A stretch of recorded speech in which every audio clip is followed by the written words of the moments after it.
Now, have you been wanting to do a little makeover on your outdoor space but maybe feel a little overwhelmed? Well, then this one is for you. We called in the experts to help get started. Well, summer is here, and with the days getting longer, many are looking forward to spending time outside and giving their outdoor space a new look for the season. So how can we get our backyard summer ready without breaking the bank? Well, we are joined this morning by DIY and design experts Ben and Erin Napier to help. Thank you both so much for joining me this morning.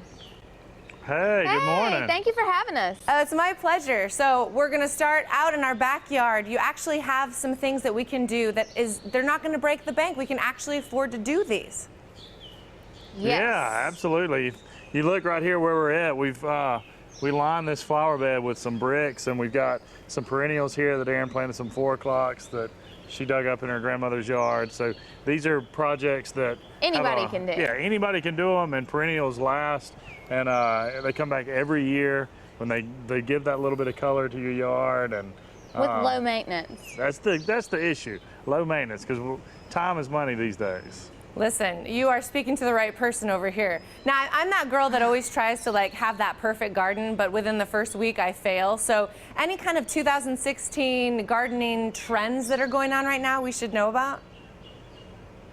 I don't know about gardening trends, I would say. Like Ben said, I love perennials, just mostly because they're easy to maintain, but also because I love the look of them. I love lavender, the way it feels like an English garden when you plant perennials, all different kinds, so that they bloom at different seasons, and you don't have to think about it. They take care of themselves.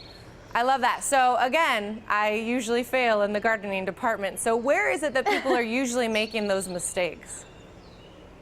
The biggest thing that I notice is when people they'll water, they'll mow their yard, especially around here, and I'm sure in Tucson as well. They'll do it in the middle of the day, and that actually ends up doing more harm for your yard than actual good. Because if you water in the middle of the day, the water actually evaporates, so it doesn't get absorbed by the plants. And then when you cut your yard, if you do it in the middle of the day, it actually shocks it and can make it look scorched and dry. So it's best to do those early in the morning and cut your grass a little bit higher. It actually gives it a little more shade down at the root, and then you don't have to, and you don't have to water it as often. And so that's important for your yard.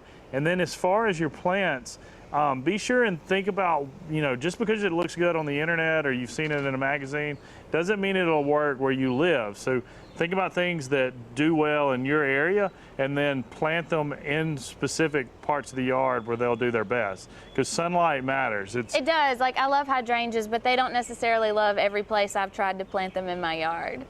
Right. See, I've made all of these mistakes, so I'm so glad you guys are joining me this morning. Now, I know that one concern for consumers is staying in a budget. So any tips for us there, kind of making sure we don't overspend while we're making our beautiful garden this summer? Absolutely.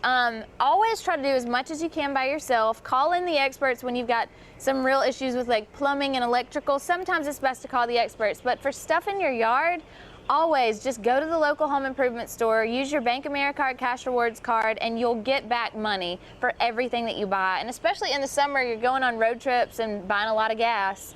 And you get 3% cash back for gas, 2% cash back for groceries when you have parties, and 1% cash back on literally anything else that you buy with the card. Right, so you're saving money by doing it yourself, but then you're also earning money back when you use that card. And so it's a win-win for everybody. Especially if you're thrifty like us. I love it, and I am, so I think this is great. Well, of course, since I have you here, you guys are the DIY experts. So any tips you want to share for those of us who want to host some parties in our backyards this summer? Erin is actually, when we first bought our house, I thought it was kind of odd. She started, we were having a party, and she started pulling things outside, like rugs and lamps and pillows. And it actually created this more than just an outdoor space. It really elevates a party, and it makes an outdoor space feel like it's indoors when you bring the things you expect to find inside to the outside. But be sure to always take them inside before a rain comes. Oh, great advice, you guys. It has been so much fun having you on today, and I love that you're going to help us save some money. So tell us where we can go for more information. Yeah, be sure and go to bankofamerica.com/getcashback. There's all kind of tips and videos on there that you can watch, and you can learn all about the rewards program. Yes, and we have a website also. It's erinandben.co.co, and I write a daily journal about the best thing that happens every day. A lot of home tips there too. Awesome. Well, we're definitely going to check that out. You guys, thank you again for joining me. Thanks for having us. Now stay where you are. The Morning Blend will be right back.